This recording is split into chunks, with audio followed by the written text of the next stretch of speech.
There's no denying that a bad video game can often be the kiss of death for a franchise, or in the case of Mass Effect, 2 hugely divisive releases in a row causing the series to be put on ice. And yet, necessity is also the mother of invention. And so often, all a major video game series needs is to be humbled and embarrassed by a terrible entry in order to fully reinvent itself. Though each of the following 10 games represents some of the worst that their respective series has ever had to offer, the fan outcry was vitriolic enough that the developers had no choice but to listen up, take note, and make sure that the same mistakes were never repeated again. As a result, these hit video game IPs were all restored to their former glory, but only after they were allowed to plumb the cleansing depths of awfulness first. I'm Scott from WhatCulture.com, and these are 10 terrible video games that secretly saved franchises. Number 10, Tomb Raider: The Angel of Darkness. This 6th mainline entry into the hit platforming franchise sought to effectively rejuvenate the series following Lara's fake-out death in The Last Revelation and consequent revival in Chronicles. But many members of development team Core Design were tired of working on Tomb Raider by this point, to the extent that few key personnel from the earlier titles actually stuck around for the Angel of Darkness. Elsewhere, poor management resulted in the game being scrapped at least once, and the additional complexity of developing for PS2 hardware further hindered production, leading to an end product widely panned for being riddled with glitches and feeling blatantly unfinished. Core Design reportedly submitted the game to Sony 8 times before it was accepted, with staff later commenting that it needed around 2 more months of work to be satisfactorily put on shelves. The Angel of Darkness was not only blamed for killing this video game series' commercial prospects, but also denting the box office performance of the Angelina Jolie starring movie franchise, all leading to Core Design head Jeremy Heath Smith resigning in its wake. All planned sequels were scrapped, and Eidos Interactive ultimately took the franchise away from Core and gave it to Crystal Dynamics. They then released a string of critically acclaimed and commercially successful Tomb Raider games in the years that followed. Most notably, they gave Lara Croft a gritty makeover with 2013's terrific self-titled reboot. Number 9, Assassin's Creed Unity. AC Unity is widely accepted to be the worst entry in the Core franchise, as despite its attempts to innovate the series, it was clearly released unfinished. Unity was so rife with bugs and glitches that Ubisoft offered players both an apology and compensation. The intense backlash evidently gave Ubisoft a swift kick up the backside in a number of ways. First and foremost, every subsequent Assassin's Creed game has released in a decidedly more polished state, while the series has also ditched the concrete annual production cycle, periodically waiting 2 years between some titles. This not so coincidentally led to recent titles Origins and Odyssey scoring some of the strongest reviews in the whole series. As frustrating as Ubisoft can be as a company, they clearly took the near universal disdain for Unity to heart. The franchise has arguably never been stronger as a result. It's also never been less like Assassin's Creed.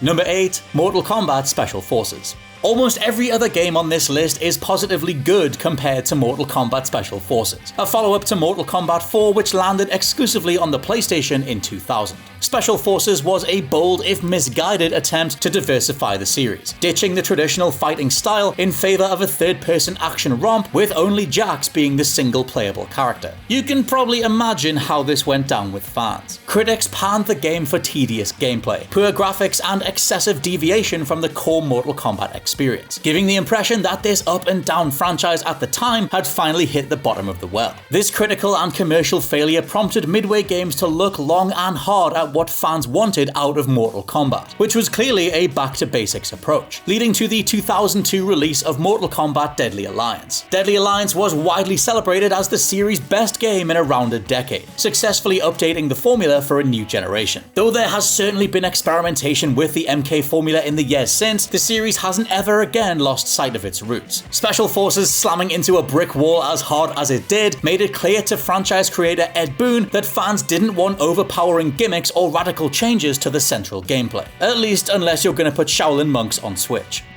Number 7, Devil May Cry 2. DMC 2 is one of the most disappointing video game sequels of all time, with fans and critics alike complaining about its decidedly lower difficulty compared to the original. The dumbed down combat and boss fights, bland environments, and total personality change for Dante. While Devil May Cry 2 really stung fans at the time, it ultimately helped fully crystallize to Capcom exactly what both they and fans wanted from the franchise. This led to DMC 3 walking back every single bad thing from the previous game, particularly that low difficulty difficulty level, and in turn it became arguably the fan favourite of the whole series. Number 6. Sonic Boom: Rise of Lyric. To be a Sonic the Hedgehog fan is to be a glutton for punishment, because as iconic as the title character might be, the series quality has been wildly all over the place, especially in the 3D realm, which have kinda defined the last 20 years of the IP's existence. Sonic finally bottomed out critically with 2014's Sonic Boom: Rise of Lyric, alongside its DS companion piece Shattered Crystal, the former being filled with poor combat, boring puzzles, an awful camera, and some uninspired level design. This even made 2006's Sonic the Hedgehog seem good by comparison, resulting in a reputation for Sega's own Sonic games that they handed the whole thing over to a fan team to make Sonic Mania. That game ended up scoring the series' strongest reviews in almost 20 years, netting some awesome commercial sales numbers to boot. While a sequel to Mania is yet to be announced, it nevertheless reminded everyone of what's possible when people with passion truly care about the final product. Number 5. Call of Duty: Infinite Warfare. By the time Call of Duty Infinite Warfare hit stores in 2016, it was undeniable that the enormously popular FPS franchise was going through both fatigue and something of an identity crisis. The two previous games, Advanced Warfare and Black Ops 3, were divisively received by fans who felt that their more futuristic focus drifted too far away from the series' roots as a military shooter. Infinite Warfare then represented an insane apex of all those complaints. Despite some impressive visuals, Infinite Warfare's campaign committed the cardinal sin of being both ridiculous and dull, while the multiplayer was pilloried for some excessively twitchy pacing alongside loot box mechanics. Underwhelming sales caused Activision to state that Infinite Warfare didn't resonate with fans, but ultimately it did lead to a far healthier diversification of the franchise across all of the development teams. The very next game, Call of Duty World War II, was a back-to-basics, boots-on-the-ground affair, while Black Ops 4 was focused around its Battle Royale mode Blackout, and 2019's Modern Warfare reboot offered 64-player mayhem for the first time in the series. Though not all new Call of Duty games will be for everyone, it's simply refreshing that each new game has its own identity rather than being another also-ran futuristic shooter that's virtually indistinguishable from the last one. Number 4. Dragon Age 2. 2009's Dragon Age Origins was a massive critical and commercial success, not to mention a sure Game of the Year contender, only for Dragon Age 2 to receive a far less enthusiastic response from fans, as they felt that the game had been hastily rushed out for a quick buck. Turns out all of those assumptions were true. EA had only given BioWare around 16 months to complete the game, requiring intense crunch periods and extensive reuse of assets from the first title. Fans were ultimately frustrated at the game's new art style, simplified character options, excessive focus on combat, unsatisfying story, and generally smaller scope and scale compared to the first game. Dragon Age 2 was the clear product of a dev team struggling to meet an absurdly unrealistic deadline. Thankfully though, BioWare were then given almost 4 years to create the third game, Dragon Age Inquisition. The result was an impressive hybrid of everything people loved about the first title and what little actually did work from the second, massively upping the scale and clearly only bringing the game to market when it was actually ready. Inquisition was massively acclaimed by critics, even winning Game of the Year at the 2014 Game Awards. Number 3. Doom 3. Let this be immortally clear. Doom 3 is not a terrible game. It's just a terrible Doom game. Released in 2004 as a quasi-reboot of the franchise, shifting away from the hardcore, fast-paced action fans expected towards a slower, more survival horror-centric style and tone, over a long enough time period, Doom 3 has managed to find some fans, including one Josh Brown. Despite Doom 3 selling well enough that id Software could have just rushed out a sequel within a year or two, they actually bothered to listen to the criticism. So much so that the original prototype for Doom 4 was scrapped after 6 years of various stages of production. It eventually returned with 2016's Doom reboot, which returned the series to its face-melting roots and delivered one of the franchise's strongest entries to date.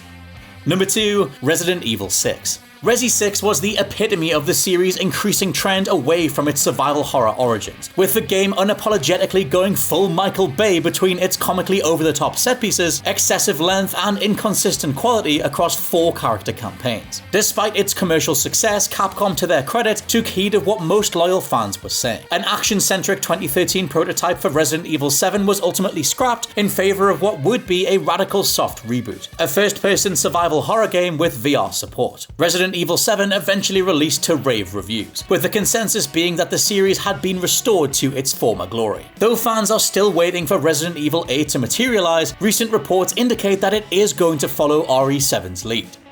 And number 1, Final Fantasy XIII. Final Fantasy XIII is without question one of the most divisive games in this beloved RPG franchise. Despite some gorgeous visuals, XIII was widely criticized by fans for its infuriatingly linear gameplay, effectively forcing the player down a corridor for a massive chunk of the game, while both the story and characters were bizarrely forgettable considering the standards of a Final Fantasy. The expected levels of charm just weren't there, and the result was a superficially attractive yet ultimately shockingly soulless RPG, one which soured many fans on the series for close to a decade. Thankfully, Final Fantasy XV, when it finally released in 2016, offered up solutions for many of those criticisms. It boasted a gorgeous open world, a memorable quartet of main characters overflowing with personality, and an intriguing, if messy, story. FF15 certainly had its issues, namely the infuriating Chapter 13, but it was clearly a result of not only an extensively protracted development process, but Square Enix appreciating what fans hated about FF13.